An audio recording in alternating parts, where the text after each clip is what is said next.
ये कहाँ है पेन?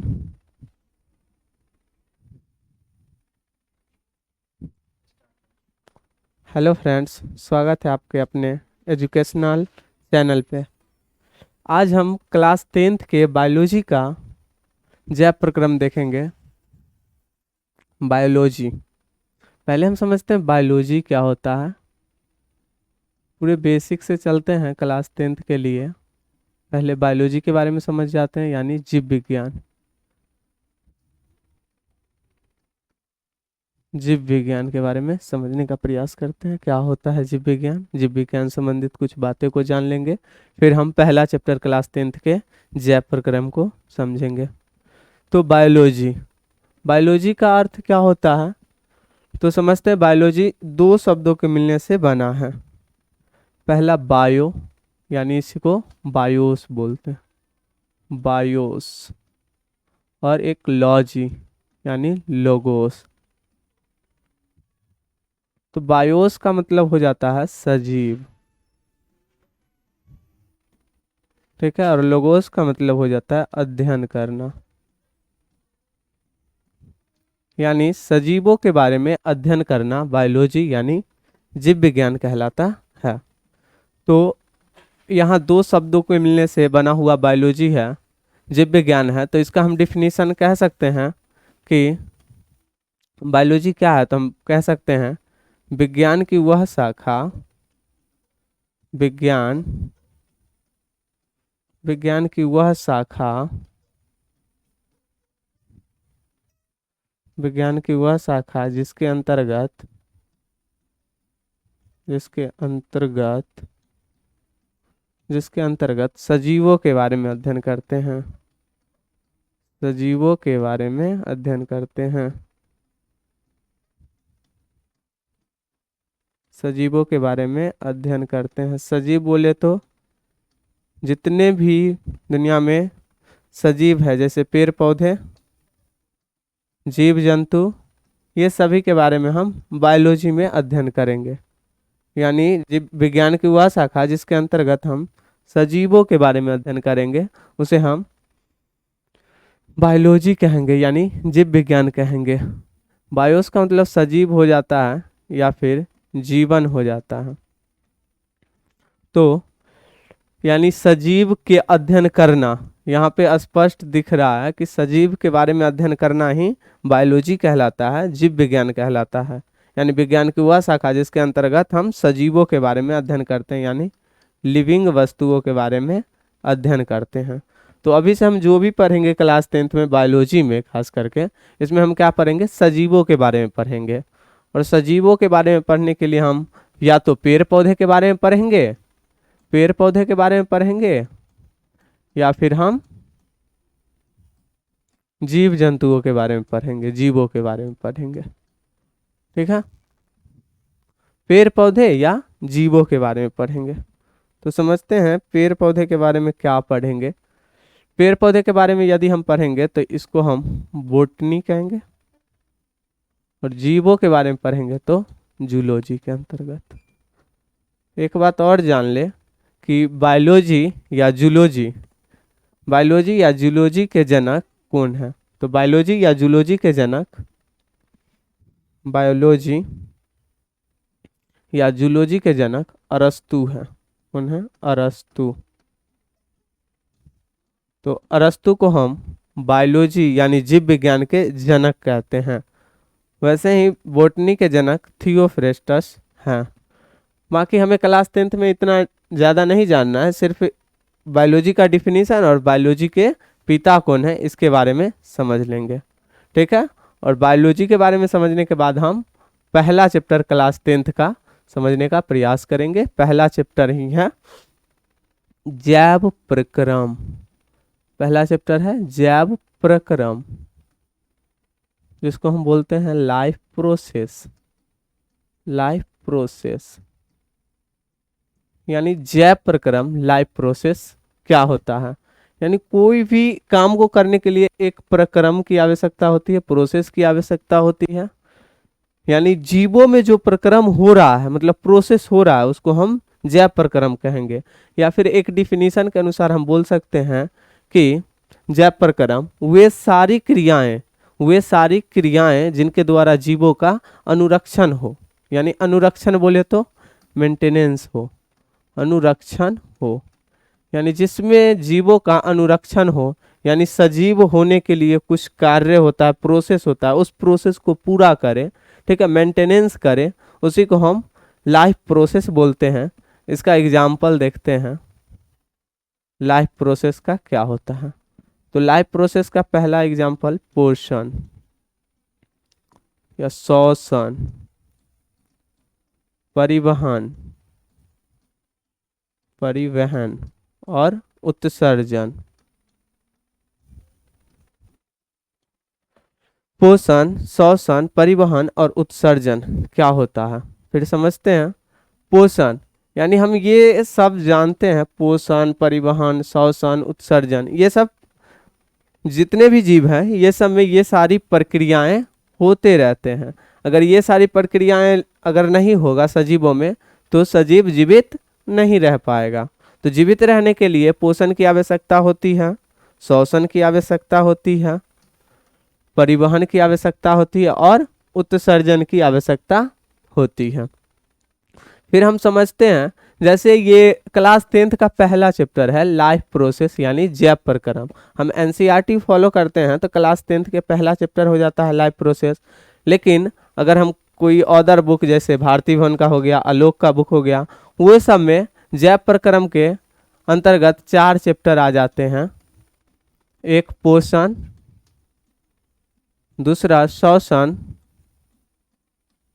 तीसरा परिवहन और चौथा उत्सर्जन। तो यहाँ से हम समझ सकते हैं कि ये 4 चैप्टर के बारे में पढ़ना समझना यानी जैव प्रक्रम के अंतर्गत ही आता है। लेकिन यही एनसीईआरटी में जैव प्रक्रम आते हैं। वही हम दूसरा बुक फॉलो करते हैं तो पोषण अलग चैप्टर हो जाता है, श्वसन अलग चैप्टर हो जाता है, परिवहन अलग चैप्टर हो जाता है और उत्सर्जन भी अलग चैप्टर हो जाता है। तो हम जैव प्रक्रम के बारे में समझ गए हैं। तो पहले हम पोषण के बारे में, और पोषण हमारा चैप्टर होगा, एक चैप्टर के बारे में समझेंगे यानी पोषण के बारे में। तो पोषण क्या होता है, पोषण क्यों आवश्यक है, न्यूट्रिशन, जीवों के लिए पोषण की आवश्यकता होती है तो क्यों होती है। तो पोषण क्या होता है पहले समझते हैं। यानी पोषण किसी भी जीव में, जितने भी जीव हैं, जितने भी सजीव हैं, ये सभी में पोषण की प्रक्रियाएं होती है, या पेड़ पौधे हो या जीव जंतु हो, सभी में पोषण की प्रक्रियाएं होती रहती हैं। पोषण क्या होता है, तो जिसमें पोषक तत्व, जिससे हमें पोषक तत्व मिलता है और पोषक तत्व ऊर्जा के रूप में काम करता है। जैसे पोषक तत्व हो गए तो ये पोषक तत्व कार्बोहाइड्रेट भी हो सकते हैं, प्रोटीन भी हो सकता है, फैट यानी वसा भी हो सकता है या इसी को लिपिड्स बोलते हैं, और विटामिन भी हो सकता है और खनिज तत्व भी हो सकता है, मिनरल्स।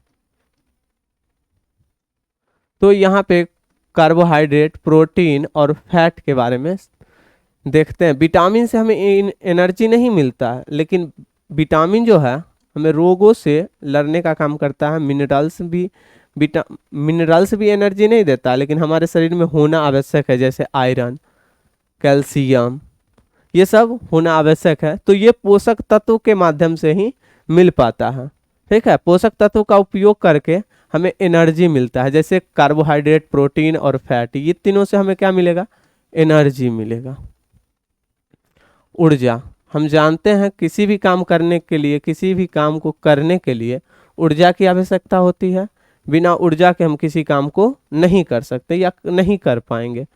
तो एनर्जी चाहिए, क्यों एनर्जी चाहिए, ताकि हम किसी कार्य को कर सकें, और इसके लिए यही एनर्जी हमारे शरीर में जाना पोषण कहलाता है। तो एनर्जी जाने से हमें पोषण से क्या होता है, एनर्जी मिलता है। साथ ही साथ और भी बहुत सारे बायो एक्टिविटी होते हैं जो हमारे शरीर में, जैसे एनर्जी के साथ साथ हमारा शरीर का वृद्धि होना, शरीर का बढ़ना या कोशिकाओं का विभाजन होना। हम देखते हैं छोटे से बच्चे बहुत बड़े हो जाते हैं, उसके पीछे क्या रीजन है, तो वो सेल सेल का डिवीजन होता है, सेल होता है हमारे शरीर में, कोशिकाओं का बना होता, मतलब हमारा शरीर जो होता है कोशिकाओं के मिलने से बना होता है, और कोशिकाओं जितने बढ़ेंगे उतने हम लोग बढ़ेंगे। और हमारे शरीर में मरम्मत के लिए या फिर कहीं भी घाव हो गया, टूट फूट गया, तो उसके लिए सेल की आवश्यकता होती है। और सेल कैसे बनते हैं? जब तक पोषक तत्व नहीं मिलेंगे तो सेल डिवीजन करेगा नहीं करेगा। तो यूं कहे कि पोषण यानी भोजन की आवश्यकता होती है किसी भी जीव को जीने के लिए, तो पेड़ पौधे हो या जीव जंतु हो। देखते हैं पेड़ पौधे के लिए और जीव जंतु के लिए क्या एक ही पोषण की आवश्यकता होती है? तो यहाँ पे पोषण दो प्रकार के हो जाते हैं, पोषण दो प्रकार के हो जाते हैं, ठीक है। पोषण यानी न्यूट्रिशन,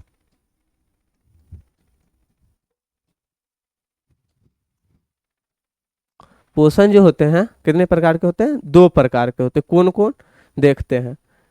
हम पेड़ पौधे और जीव जंतु अलग अलग प्रकार के भोजन ग्रहण करते हैं, अलग अलग तरीके से भोजन प्राप्त करते हैं, तो पोषण दो भागों में बट जाता है। एक को हम बोलते हैं स्वपोषण, स्वपोषण इसको इंग्लिश में हम बोलते हैं autotrophic nutrition, autotrophic nutrition.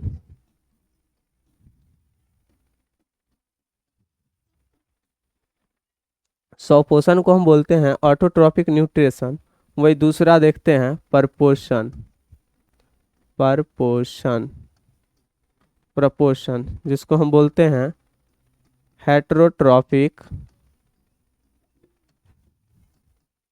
Heterotrophic nutrition.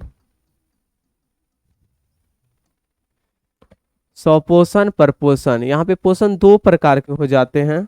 और पोषण के दो प्रकार क्यों होते हैं, ये क्या होता है दो प्रकार? अगर पोषण है तो ये दो भागों में बटा क्यों बटा, ये समझते हैं। यानी स्वपोषण, ये स्वपोषण क्या होता है, परपोषण क्या होता है, इस दोनों का डिफिनीशन के अनुसार समझते हैं किसमें होता है स्वपोषण, किसमें होता है परपोषण, ठीक है। तो स्वपोषण यानी कह सकते हैं, स्वपोषण उसे कहते हैं जिसमें कोई जीव अपना भोजन स्वयं बनाए।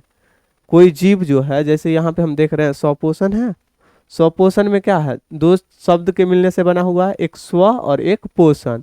यानी पोषण जिसमें स्वयं हो, या फिर कह सकते हैं कि पोषण की वह विधि जिसमें कोई जीव अपना भोजन स्वयं बनाए या स्वयं संश्लेषित करे, उसे हम स्वपोषण कहते हैं। डिफिनीशन कितना इजी हो जाएगा जब हम पोषण को अलग और स्व को अलग कर देंगे, और तब समझेंगे जो स्वपोषण क्या होता है। तो पोषण की वह विधि जिसमें कोई जीव अपना भोजन स्वयं संश्लेषित करते हैं, स्वयं बनाते हैं, उसको हम स्वपोषण कहते हैं। तो कोई जीव जो है अपना भोजन स्वयं कैसे बना लेते हैं, देखते हैं। ऑटोट्रॉफिक न्यूट्रिशन में स्वयं भोजन कौन बनाएंगे? जैसे पेड़ पौधे, पेड़ पौधे अपना भोजन स्वयं बनाते हैं सूर्य के प्रकाश की उपस्थिति में। पेड़ पौधे अपना भोजन स्वयं बनाते हैं। पेड़ पौधे कौन से पेड़ पौधे होने चाहिए? हरे पेड़ पौधे होने चाहिए। यानी जो हरा पेड़ पौधा होगा वही अपना भोजन स्वयं बनाएंगे। क्यों? क्योंकि हरे पेड़ पौधे में क्लोरोफिल होते हैं, क्लोरोफिल होते हैं। और क्लोरोफिल क्या करते हैं? हरे पेड़ पौधे में क्लोरोफिल भोजन बनाने में यानी पोषक तत्वों को ग्रहण कराने में सुविधा कराते हैं। तो जिसमें क्लोरोफिल उपस्थित होगा वही अपना भोजन स्वयं संश्लेषित कर सकते हैं। जैसे हरे पेड़ पौधे अपना भोजन स्वयं बना लेते हैं। पर पोषण के बारे में हम समझते हैं, स्वपोषण के बारे में समझ चुके हैं, तो परपोषण क्या होता है? तो स्वपोषण, स्वपोषण हम बता दिए जिसमें अपना भोजन स्वयं संश्लेषित करते हैं, उसको हम स्वपोषण कहते हैं। वही परपोषण क्या होता है? तो परपोषण यहाँ भी हम वही देखेंगे। पोषण, पोषण की वह विधि जिसमें कोई जीव अपना भोजन किसी पर आश्रित रह के प्राप्त करते हैं। जैसे कोई जीव है, कोई जीव के माध्यम से अपना भोजन प्राप्त करेंगे, या किसी पेड़ पौधे पर निर्भर रह के ये अपना भोजन प्राप्त करेंगे। ये सूर्य के प्रकाश की उपस्थिति में भोजन प्राप्त नहीं करेंगे।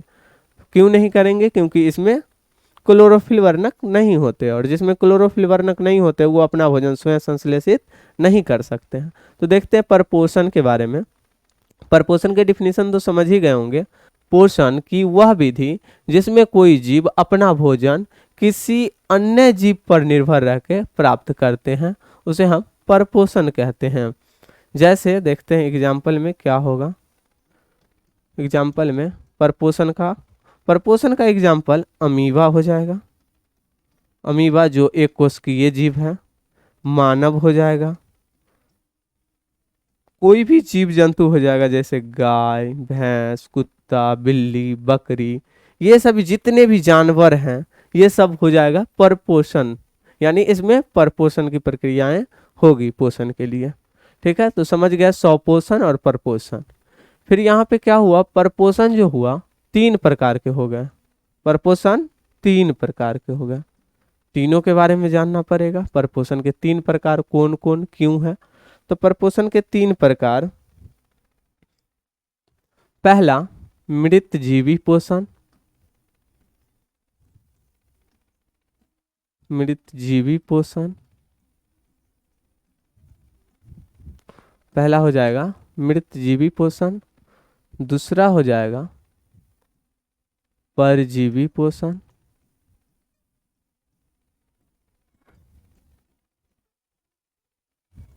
और तीसरा जो कि प्राणी संपोषण। प्राणी संपोषण समझते हैं हम एक एक करके, मृत जीवी पोषण से प्राणी संपोषण तक। यानी मृत जीवी पोषण क्या होता है, परजीवी पोषण क्या होता है और प्राणी संपोषण क्या होता है। तो समझते हैं मृत जीवी पोषण क्या होता है। पोषण का किसका प्रकार है, परपोषण का प्रकार। ये परपोषण का प्रकार है। तो परपोषण के प्रकार में मृत जीवी है। मृत जीवी, तो मृत जीवी क्या होता है समझते हैं, वैसा जीव जो अपना भोजन के लिए किसी पेड़ पौधे या जीव जंतु के मृत अवशेष से प्राप्त करते हैं, यानी मृत से प्राप्त, यानी मृत वस्तुएं से प्राप्त भोजन करते हैं, मृत जीवों से प्राप्त भोजन करते हैं, उसे हम मृत जीवी पोषण कहते हैं। जो भी जीव किसी मृत जीव से अपना भोजन ग्रहण कर रहे हैं, भोजन प्राप्त कर रहे हैं, उस जीव को हम मृत जीवी कहेंगे और वैसे पोषण को मृत जीवी पोषण कहेंगे। देखते हैं मृत जीवी पोषण के अंतर्गत क्या आते हैं। एग्जाम्पल में मृत जीवी पोषण के अंतर्गत हम देखते हैं बैक्टीरिया आ जाते हैं। बैक्टीरिया जानते हैं, बैक्टीरिया इसको हिंदी में हम जीवाणु कहते हैं। बैक्टीरिया यानी जीवाणु, बैक्टीरिया हो गए, बहुत सारे ऐसे कवक हो गए, ये सब क्या है, मृत जीवी है। ये सब अपना भोजन सड़े गले पेड़ पौधे से प्राप्त करते हैं या फिर मृत जीवों से अपना भोजन प्राप्त करते हैं, उसे हम मृत जीवी पोषण कहते हैं। परपोषण देखते हैं, परपोषण का दूसरा प्रकार परजीवी पोषण। तो परजीवी पोषण हम किसको कहेंगे, तो परपोषण का वैसा प्रकार जिसमें कोई जीव अपना भोजन, परपोषण का वैसा प्रकार जिसमें कोई जीव अपना भोजन प्राप्त करने के लिए, यानी पोषण प्राप्त करने के लिए किसी अन्य जीव पे या पेड़ पौधे पे निर्भर रहेगा। यानी अन्य जीव पे निर्भर रहना, किसी जीव के माध्यम से वो अपना भोजन प्राप्त करेगा, अस्थायी या अस्थायी रूप से उसके शरीर में रह के या शरीर के बाहर रह के अपना भोजन वो प्राप्त करेगा परजीवी पोषण में। तो एग्जाम्पल यहाँ पे देंगे तो समझ पाएंगे आप लोग परजीवी पोषण का। परजीवी पोषण का एग्जाम्पल, मस्त एग्जाम्पल है अमरबेल। अमरबेल, अमरबेल जो होता है इसमें पोषण स्वपोषण नहीं होता है, फिर भी हम देखते हैं ये हरे होते हैं, लेकिन इसमें क्या होता है, परजीवी पोषण होता है, स्वपोषण नहीं होता है। क्यों नहीं होता, क्योंकि अमरबेल में ना क्लोरोफिल जो होते हैं, क्लोरोफिल ये अनुपस्थित होते हैं, यानी अब्सेंट होते हैं। इसमें क्लोरोफिल नहीं पाया जाता अमरबेल में।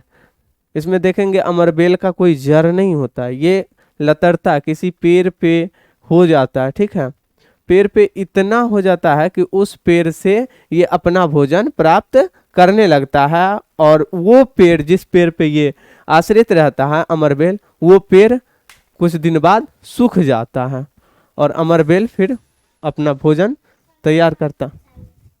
ठीक है, अगला देखते हैं अमरबेल के बाद दूसरा एग्जाम्पल।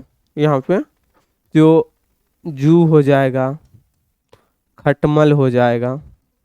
खटमल या जू देखते हैं ना, हमारे माथे में, केस में, बाल में जू हो जाते हैं। क्या करते हैं जू? हमसे पोषण प्राप्त कर लेते हैं, हमारा खून चूसते हैं और वो अपना पोषण प्राप्त कर लेते हैं जू।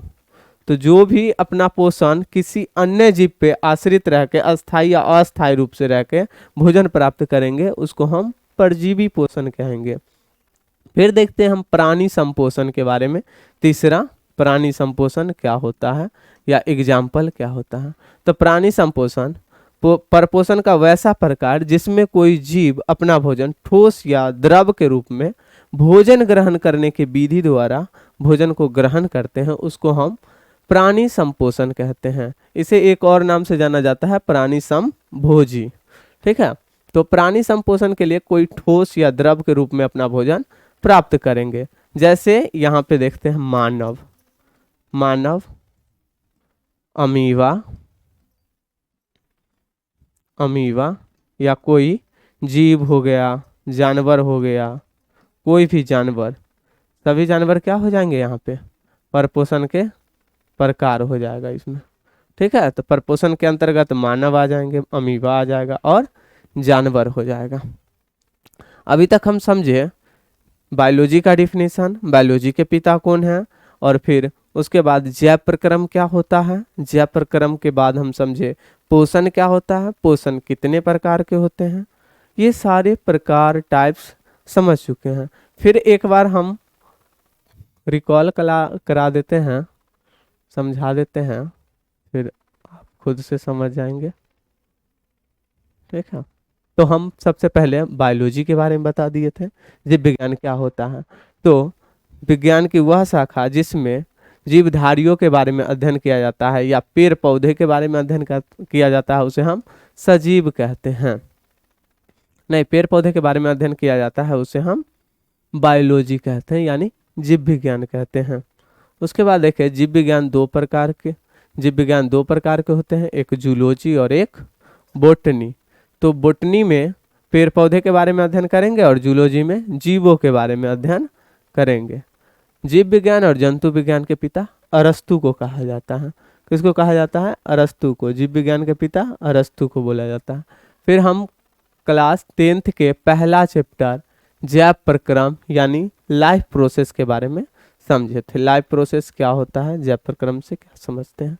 तो वे सारी क्रियाएं जिनके द्वारा जीवों का अनुरक्षण हो जैव प्रक्रम कहलाता है, जैसे पोषण, शोषण, परिवहन और उत्सर्जन। तो समझे हम पोषण के बारे में, क्योंकि एनसीईआरटी में हम देखते हैं चैप्टर का नाम है जैव प्रक्रम, वही दूसरा बुक को फॉलो करते हैं तो उसमें पोषण एक अलग चैप्टर है, शोषण अलग चैप्टर है, परिवहन अलग चैप्टर है और उत्सर्जन अलग चैप्टर है। तो सबसे पहले हम पोषण के बारे में समझ लेते हैं। एक चैप्टर, पहला चैप्टर हमारा पोषण है। पोषण के बारे में समझते हैं, पोषण क्या होता है। तो जिसमें पोषक तत्व, जिससे हमें पोषक तत्व मिलता है और वो एनर्जी देने का काम करता है, ऊर्जा देने का काम करता है, उसे हम क्या कहते हैं? पोषण कहते हैं। पोषण ऊर्जा देने का काम करता है, जो हमारे शरीर के लिए बहुत ही महत्वपूर्ण है। बिना ऊर्जा के हम किसी काम को नहीं कर सकते। अगर कोई भी हम काम कर रहे हैं तो उसे क्या चीज़ की आवश्यकता होगी? ऊर्जा की आवश्यकता होगी। और ऊर्जा की जब आवश्यकता होगी तो हमें पोषण की भी आवश्यकता होगी, यानी भोजन की आवश्यकता होगी। तो पोषण देखें तो पोषण के बारे में समझ गया, जिसमें ऊर्जा मिले या फिर पोषक तत्वों को ग्रहण करके ऊर्जा का उपयोग करते हैं, उसे हम पोषण कहते हैं। पोषण दो प्रकार के, एक स्वपोषण और एक परपोषण। तो स्वपोषण का डिफिनीशन हम समझे, जिसमें अपना भोजन स्वयं संश्लेषित करता हो, स्वयं बनाता हो, उसे हम स्वपोषण कहते हैं। और परपोषण में देखें जो अपना भोजन स्वयं न बनाकर किसी अन्य जीव पर निर्भर रहते हैं, उसे हम परपोषण कहते हैं। स्वपोषण का डिफिनीशन दे करके हम बताएं, हरे पेड़ पौधे इसका एग्जाम्पल होगा, क्योंकि इसमें क्लोरोफिल उपस्थित होते हैं, इसीलिए ये अपना भोजन स्वयं संश्लेषित कर लेते हैं। वही हम दूसरा देखें परपोषण, तो परपोषण के अंतर्गत अमीबा, मानव, गाय, ये सब आ जाएंगे। और ये सब अपने पे निर्भर नहीं रहते हैं, बल्कि किसी अन्य जीव पर निर्भर रहते हैं। तो इसका डिफिनीशन हम बताएं कि पोषण की वह विधि जिसमें कोई जीव अपना भोजन किसी अन्य जीव पे निर्भर रह के या पेड़ पौधे पे निर्भर रह के प्राप्त करते हैं, उसे हम परपोषण कहते हैं। परपोषण 3 प्रकार के हैं। इसके बाद हम परपोषण के टाइप्स बताएं। परपोषण 3 प्रकार के होते हैं। पहला मृतजीवी पोषण, दूसरा परजीवी पोषण और तीसरा प्राणी संपोषण। पहले हम मृतजीवी पोषण के बारे में समझ लिए थे, फिर परजीवी पोषण और उसके बाद प्राणी संपोषण। तो मृतजीवी पोषण क्या होता है बताए थे, जिसमें कोई जीव अपना भोजन के लिए, कोई जीव अपने भोजन के लिए मृत जीवों या मृत पेड़ पौधे पे आश्रित रहते हैं, उसको हम मृतजीवी पोषण कहते हैं। जैसे बैक्टीरिया, कवक, कवक को इंग्लिश में हम फंगस बोलते हैं, फंगी। उसके बाद हम परजीवी पोषण का डिफिनीशन दिए। जो परजीवी पोषण क्या होता है, तो परपोषण का वैसा प्रकार जिसमें कोई जीव अस्थायी या अस्थायी रूप से किसी अन्य जीव के पे निर्भर रह के अपना भोजन तैयार करते हैं, उसे हम परजीवी पोषण कहते हैं। जैसे अमरबेल, अमरबेल किसी पेड़ पे जा कर के रहता है और वो अपना पोषण उसी पेड़ से प्राप्त करता है। जैसे जू, हमारे बाल में जू हो जाते हैं, जो जू क्या करते हैं, हमारे शरीर से खून को चूसते हैं और खून चूस करके अपना भोजन तैयार करते हैं। तो ये किसी अन्य जीव पे निर्भर रह रहे हैं और अस्थायी या अस्थायी रूप से हैं। ठीक है। अगला देखें प्राणी संपोषण क्या होता है। तो परपोषण का वैसा प्रकार जिसमें कोई जीव अपना भोजन ठोस या तरल के रूप में भोजन ग्रहण करने की विधि द्वारा भोजन को प्राप्त करते हैं, उसे हम प्राणी संपोषण कहते हैं। जैसे मानव, अमीबा, जानवर। इतना तक हम समझ चुके हैं। अगले क्लास में हम समझेंगे प्रकाश संश्लेषण क्या होता है। प्रकाश संश्लेषण क्या होता है। प्रकाश संश्लेषण यानी इसको इंग्लिश में बोलते हैं फोटोसिंथेसिस।